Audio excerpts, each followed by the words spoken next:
జడ్చర్ల అన్నమ్మడే ప్రతి ఒక్కరికి జ్ఞాపకం వచ్చే లీడర్స్. మాజీ మంత్రి లక్ష్మారెడ్డి, ప్రస్తుత ఎమ్మెల్యే జనంపల్లి అనిరుత్ రెడ్డి, మాజీ ఎమ్మెల్యే ఎర్రశేఖర్, యూత్లో క్రేజ్ ఉన్న నాయకులు అభిమన్యు రెడ్డి, జీవన్ రెడ్డి. ఈ మధ్య ఆ నియోజకవర్గంలో గట్టిగా వినబడుతున్న పేరు జర్పుల భాస్కర్ నాయక్. అసలు ఈ భాస్కర్ నాయక్ ఎవరు?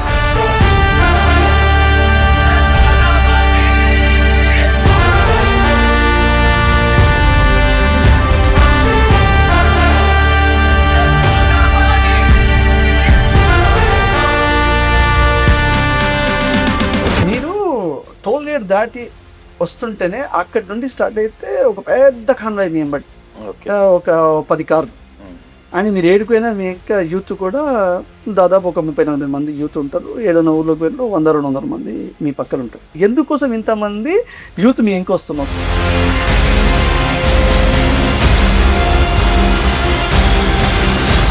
ఎవరన్నా చెప్తే మీరు వచ్చి ఇంటర్వ్యూ అన్నా చేయాలి, కించపర్సన్కి అన్నా పంపించి ఉండాలి. నాకు తెలిసి మీకు 10 మంది ఎవరన్నా చెప్తే వచ్చి ఉంటారేమో నేను అనుకుంటున్నాను.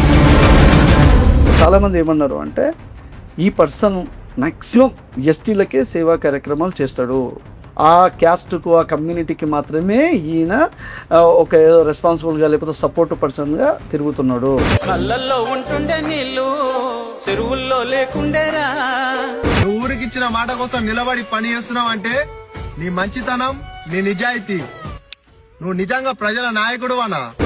నమ్ముకున్నా వాళ్ళ కోసం నువ్వు ఎంత నలిగిపోయినావే. నువ్వు నలుగుతున్నా నలుగురికి చిరునవ్వులనే పంచినావే. నేను ఎస్టీలను బరాబర్ చేస్తా, ఎందుకంటే వాళ్ళు మోసపోతున్నారు. వాళ్ళకి ఏదో పదవి, వాళ్ళ పెద్దోళ్ళ కోసం పోయి ఎలక్షన్ల కోసం పోయి దెబ్బలు తింటున్నారు, వాళ్ళకి ఏం మంచి జరగట్లేదు. మీ సేవ నడుపుకుంటుండే అట్లాంటి రోడ్డు ఇన్ని కోట్లు షార్ట్ టైం పెట్టొచ్చినాయి. ఏం లేదు, మీ సేవ నుండి జర లుసుకులు అన్నీ తెలుసుకొని పెద్ద మొత్తంలో సెటిల్మెంట్ చేసిండు. ఆ పైసలు ఉన్నాయి, ఆ పైసలతో ఏడావిడి అంతా చేస్తున్నాడు అంటున్నాడు. రైటా రాంగ్? జిల్లాలో చాలా మంది ఉన్నారు, చాలా మంది అట్లా ఎందుకు కాలేదు. ఇప్పుడు నా దగ్గర కోట్లు ఉన్నాయి అంటున్నావు, ₹1 ఉండాల్సిన పని లేదన్న సాయం చేయాలంటే. ఇప్పుడు ఒక 5-6 ప్రాజెక్టులు చేసిన, ఆ 5-6 ప్రాజెక్టులు కూడా బయట మోసపోయినా. ఒక ఫోటో చూపిస్తాండి. మీరు ఎక్సలెంట్ చెప్తున్నారు, సేవా కార్యక్రమాలు మాత్రం దుమ్ము లేపుతున్నారు. మనం ఇది ఈ ఫొటోస్ మీకు ఇవి చూస్తుంటే మీకు ఏమన్నా జ్ఞాపకం వస్తున్నాయన్నా? ఎస్, ఇవి ఏడా తీసినారు కదా సార్? మా విలేజ్ అది. Yes, you're right. ఇవి మీ ఊరికి సంబంధించినవి.